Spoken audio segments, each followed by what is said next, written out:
Uma data: 1º de novembro de 2019. Não foi um ciberataque. Não foi um pacote de sanções. Não foi uma ruptura diplomática que cortou conexões da noite para o dia. Uma lei. Assinada, publicada e entrou em vigor numa manhã de terça-feira em Moscovo, exigindo que todos os provedores de internet que operam no território russo instalassem equipamentos especificados pelo governo em cada ponto onde o tráfego da rede russa cruzava para dentro ou para fora do país. Equipamentos que permitiriam a uma única autoridade centralizada observar, filtrar, redirecionar ou cortar o tráfego completamente. Sob demanda, sem aviso, sem apelação. A internet não foi projetada para acomodar essa exigência. Foi projetada especificamente para derrotá-la. A arquitetura original da internet global distribuía decisões de roteamento entre milhares de nós independentes, precisamente porque o controle centralizado era o modo de falha que o sistema foi construído para eliminar, sem um único ponto de autoridade. Sem um único ponto de falha. O tráfego encontra seu próprio caminho através da infraestrutura que permanece funcional, automaticamente, sem instruções humanas. O sistema foi testado sob a suposição de que qualquer nó, qualquer conexão, qualquer parte do tamanho de um país poderia desaparecer. E o restante continuaria a redirecionar ao redor da lacuna em segundos. A Rússia decidiu testar essa suposição de dentro. 100 milhões de usuários de internet russos. A 11ª maior economia do mundo. Uma nação cujos sistemas financeiros, controles industriais, infraestrutura médica e comunicações militares operam na mesma arquitetura de rede. A mesma rede que transporta vídeos de gatos e jornalismo de oposição. Um país mais profundamente integrado à infraestrutura digital global do que qualquer nação que já tentou algo semelhante em 1º de novembro de 2019. Isso não foi a Coreia do Norte selando uma fronteira que nunca esteve realmente aberta. Isso não foi o Irã filtrando uma rede que sempre foi parcialmente controlada. Isso foi uma potência nuclear tentando adaptar uma mudança de soberania à infraestrutura. Infraestrutura que foi projetada desde o primeiro dia para tornar mudanças de soberania impossíveis. A internet foi criada para sobreviver a uma guerra nuclear. A Rússia decidiu testar essa suposição de dentro. As soluções óbvias foram modeladas, orçadas e silenciosamente descartadas antes que a lei fosse anunciada publicamente. Desconectar completamente. Selar a fronteira como a Coreia do Norte selou sua rede. Tecnicamente viável. Catastroficamente econômico de uma forma que o isolamento da Coreia do Norte nunca foi. As instituições financeiras russas processam transações internacionais que exigem troca contínua de dados em tempo real com contrapartes em 40 países. As instalações industriais russas operam tecnologia conectada a sistemas de suporte de fornecedores fora das fronteiras russas. O modelo da Coreia do Norte custa muito pouco para a Coreia do Norte porque ela tinha muito pouco a perder. A Rússia passou 30 anos construindo exatamente o tipo de integração que tornava a desconexão completa e indistinguível da autodestruição econômica. Adote o modelo chinês, construa um grande firewall, filtre na fronteira, bloqueie o que o Estado desaprova, permita que o resto flua. A China começou a construir essa arquitetura em 1998, antes que sua penetração na internet alcançasse 10%, antes que sua economia digital existisse de forma significativa. A infraestrutura de filtragem cresceu com a rede que filtrava. Elas foram projetadas juntas desde o início. A Rússia se comprometeu com a abertura em vez disso. Alto e claro.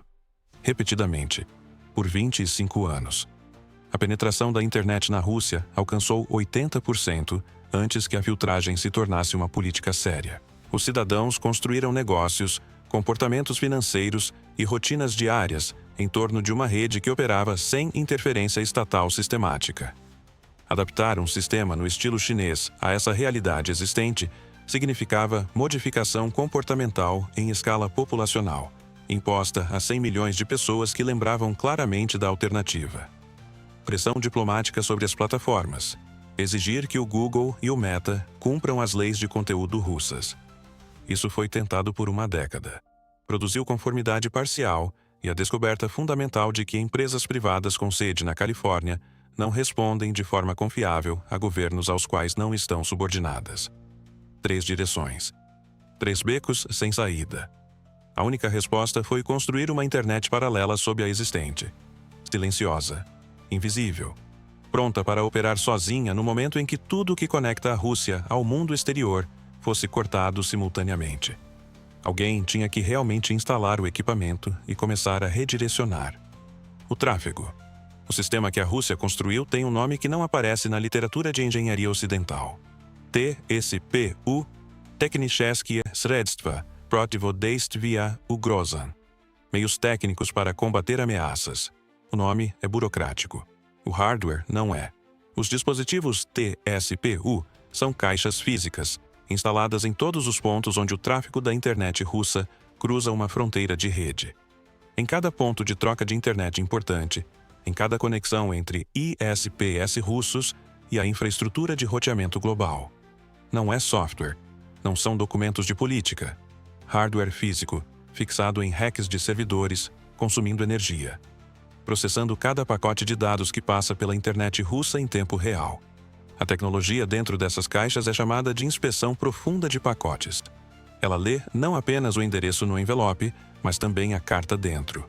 Equipamentos de roteamento padrão veem um pacote de dados, leem o endereço de destino e o encaminham adequadamente. Equipamentos.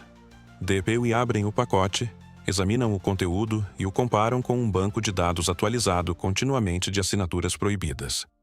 E tomam uma decisão em milissegundos. Encaminhar, bloquear, reduzir, redirecionar. A decisão acontece mais rápido do que qualquer humano poderia autorizar, automaticamente, em todas as conexões ao mesmo tempo. A Rússia obteve esse equipamento de vários fornecedores. As especificações técnicas exigiam capacidade de processamento suficiente para lidar com toda a carga de tráfego da internet nacional, sem introduzir latência que os usuários pudessem detectar. Um filtro invisível que desacelera a internet é um filtro que anuncia sua própria existência. A exigência de engenharia era transparência na experiência do usuário e opacidade na camada de vigilância simultaneamente. A RUNET adicionou uma arquitetura paralela por baixo, um sistema alternativo de nomes de domínio, mantido em servidores dentro do território russo, capaz de resolver endereços de internet russos sem consultar a infraestrutura global de DNS. Se o sistema global se tornasse inacessível, os usuários russos ainda teriam acesso aos serviços russos. A internet doméstica continuaria funcionando como um organismo independente. 94 pontos de presença. Cobertura de todas as trocas de internet significativas no território russo. Construído em 18 meses. A rede não percebeu. A camada de controle apareceu sob ela como uma sombra que sempre esteve lá. O sistema entrou no ar. A pergunta que ninguém respondeu publicamente era se funcionava. 24 de fevereiro de 2022 produziu o maior teste de estresse da soberania da internet russa. Os arquitetos do sistema TSPU afirmaram que estavam construindo para isso. Dentro de 72 horas após a invasão, empresas de tecnologia ocidentais começaram a retirar serviços do território russo. Essa sequência não foi totalmente modelada em nenhum documento de contingência. Apple Pay suspenso. Google Pay suspenso. Visa e Mastercard congelaram o processamento de transações na Rússia. Meta bloqueada. Twitter teve sua velocidade reduzida e depois foi bloqueado. A App Store parou de processar pagamentos russos. Adobe suspendeu licenças. O software que arquitetos russos usavam para projetar edifícios parou de funcionar no meio do projeto. Roskomnadzor, a agência federal responsável pelo sistema de filtragem, respondeu bloqueando as plataformas ocidentais restantes. Instagram desapareceu. Facebook desapareceu. O serviço russo da BBC desapareceu. A infraestrutura de filtragem levou 3 anos para ser instalada e testada. Foi ativada em larga escala pela primeira vez em condições reais. As estatísticas de tráfego de VPN daquela semana destruíram a narrativa de que o sistema funcionava como planejado. Os downloads de VPN na Rússia aumentaram em 2.000% nas primeiras 72 horas após a invasão. Não 200%, 2.000. A população que o sistema de filtragem foi projetado para controlar respondeu contornando-o imediatamente. Eles usaram ferramentas que não exigiam conhecimento técnico ou conexões clandestinas. A instalação levou no máximo 4 minutos em um smartphone padrão. A comparação com o grande firewall da China é instrutiva, pois é muito desfavorável. A China reprime o uso de VPNs por meio de interferências técnicas e consequências legais. Isso torna a elisão realmente custosa para os usuários comuns. A China começou a construir seu sistema de filtragem antes que sua população esperasse acesso sem restrições. A aplicação da lei na China é consistente o suficiente para ser credível. O sistema da Rússia herdou uma população que já conhecia a internet sem filtros. Eles valorizavam isso o suficiente para gastar 4 minutos recuperando-o quando desapareceu. 70 bilhões de dólares construíram um sistema que controla o que a população obediente vê. Ele falha em controlar o que a população não obediente faz. A população obediente nunca foi a preocupação de segurança. Nunca é. Não é um firewall. É um argumento de soberania escrito em arquivos de configuração de roteadores. O equipamento é real. A filtragem é real. Os 70 bilhões de dólares se foram, distribuídos entre servidores e agências reguladoras. 18 meses de trabalho de instalação tocaram todos os pontos de troca de internet significativos no território russo. O sistema funciona. Ele bloqueia o que foi configurado para bloquear. Ele limita o que foi configurado para limitar. Mantém a arquitetura de roteamento alternativa que manteria a internet doméstica russa ativa. Isso aconteceria se cada conexão com o mundo exterior fosse cortada simultaneamente. O mundo exterior ainda está conectado. O filtro está em funcionamento. 2.000% mais russos do que antes usam software de VPN. Eles usam VPNs para ler coisas que o sistema foi construído para impedi-los de ler. Terminais Starlink entraram na Ucrânia poucos dias após a invasão. Eles demonstraram algo para o qual a arquitetura TSPU não tem resposta técnica. Uma conexão de internet via satélite não cruza uma fronteira terrestre. Ela não passa por um ponto de troca de internet onde uma caixa física pode inspecioná-la.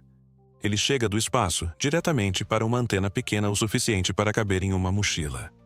Isso contorna todas as camadas de infraestrutura de filtragem terrestre que 70 bilhões de dólares compraram. A Rússia pode interferir nos sinais de satélite sobre o território que controla fisicamente. A interferência requer saber onde estão os terminais. Terminais que cabem em mochilas se movem. A arquitetura de filtragem foi projetada contra uma internet que viaja por cabos. A internet aprendeu a viajar pelo céu. Os engenheiros que construíram o sistema TSPU usam VPNs. Isso não é uma alegação. É um padrão de comportamento documentado confirmado pelas mesmas ferramentas de análise de tráfego que o sistema utiliza. As pessoas que projetaram o argumento de soberania fizeram um julgamento privado sobre seu valor.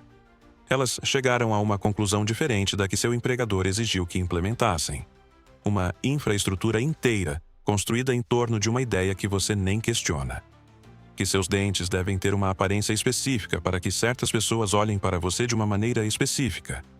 Seus ancestrais teriam entendido isso perfeitamente. A diferença não é o impulso. O impulso é idêntico, tem 14 mil anos e vive na mesma parte do cérebro que decide se você pertence ou não. Se você é dos nossos ou é dos outros. A diferença é apenas o método. Eles usavam pedra. Você usa cerâmica, titânio e luz ultravioleta. Eles faziam isso em público, diante da comunidade, como um ritual explícito de entrada. Você faz isso em uma clínica privada e chama de investimento em si mesmo. Mas o mecanismo é o mesmo. O dente como sinal. O corpo como mensagem. A modificação como preço de pertencimento a algo que importa. A ciência tem uma explicação para por que o sorriso sempre foi o centro de tudo isso. O cérebro humano processa um sorriso em menos de 100 milissegundos. Antes de você saber o nome de uma pessoa, antes de ouvir sua voz, antes que sua mente consciente registre qualquer coisa, você já avaliou sua boca. É o canal mais antigo que temos para ler intenções, para distinguir ameaça de aliado, para decidir se algo ou alguém é seguro. Seus ancestrais sabiam disso sem saber. Por isso, a boca importava tanto. Por isso, valia a dor. E aqui está a parte que fica com você quando fecha esta página. Eles sofriam para demonstrar que pertenciam. Você paga para demonstrar o mesmo. O ritual nunca terminou. Apenas aprendeu a usar anestesia. MERS, 2012. Ebola, 2014. Cada um gerou financiamento de emergência, forças-tarefa de emergência, conferências de imprensa de emergência. Cada um foi seguido por um lento e silencioso retorno à indiferença institucional. A Covid quebrou o padrão apenas porque era grande demais e rápida demais. Não permitiu que o ciclo se completasse. O antavírus nunca foi tão grande. Ainda não. Aqui está o que os modelos epidemiológicos dizem sobre um cenário de pior caso. Esse cenário não é teórico. O vírus dos Andes atualmente se transmite entre humanos de forma ineficiente. Contato próximo, exposição prolongada, espaços confinados são necessários. O navio de cruzeiro foi quase um experimento controlado em condições ideais de transmissão. Mesmo lá, a propagação permaneceu limitada. Mas a eficiência não é uma propriedade biológica fixa. É uma variável. Cada evento de transmissão de humano para humano é uma oportunidade para erro de replicação. É também uma oportunidade para mutação.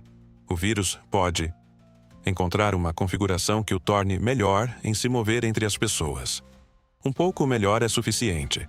A gripe de 1918 tinha uma transmissão um pouco melhor do que seus predecessores. Essa leve vantagem matou 50 milhões de pessoas antes de se espalhar pela população. Os virologistas não estão prevendo esse resultado para o antavírus. Eles dizem que a distância entre o patógeno atual e uma versão perigosa não é tão grande quanto o público imagina. O momento para fechar essa distância com uma vacina é antes que a mutação ocorra. A matemática da prevenção é brutal em sua clareza. Um programa de desenvolvimento de vacinas financiado, hoje, em grande escala, poderia produzir uma vacina contra o vírus Andes em 2 a 3 anos. O tipo de escala que a resposta ao Covid demonstrou é alcançável quando há vontade política. O custo desse programa ficaria entre 1 e 3 bilhões de dólares. O custo econômico estimado de uma pandemia moderada de antavírus chega a dezenas de trilhões. Esta pandemia alcançaria a eficiência de transmissão da gripe sazonal, mas manteria uma taxa de fatalidade de 38%. Esse cálculo está publicado em artigos acadêmicos há anos. Não teve impacto. O cenário existe apenas em modelos. Modelos não geram o tipo de medo que altera orçamentos. Passageiros mortos em um navio de cruzeiro, sim. 3 pessoas já estão mortas. Seus nomes foram divulgados e depois silenciosamente esquecidos. A história mudou para a logística, a rota do navio e pedidos de atracação. Os mortos se tornam pano de fundo. Os vivos se tornam pontos de dados em um mapa de rastreamento de contatos. Em algum lugar em um freezer em Montana, em um laboratório em Seul, em um porão universitário em Buenos Aires, um candidato à vacina espera. Nunca passou das fases preliminares. Está a menos 80 graus, estável e intacto. Ele espera o momento em que o financiamento chegará para ser levado a sério. Esse momento pode ser agora. Ou o navio atracará, e os pacientes serão liberados ou não. A OMS reavaliará a avaliação de risco. Os pedidos de financiamento voltarão a passar por seus ciclos de 18 meses. Os frascos congelados continuarão esperando. O vírus não tem preferência. Ele não tem investimento no resultado. Existe nas pradarias da Patagônia, nos corpos de animais que nunca lerão uma avaliação de risco, nunca participarão de uma reunião de comitê de financiamento. Nunca entenderão que a única coisa que separa sua biologia de uma catástrofe global é uma decisão política que quase está prestes a ser tomada. O MV Rondius chegará ao porto. A passarela será abaixada, e em algum lugar na poeira de uma cabana remota ao longo de uma estrada no sul da Argentina, um roedor se moverá na escuridão, carregando o que sempre carregou, esperando pela próxima pessoa que não sabe ter cuidado.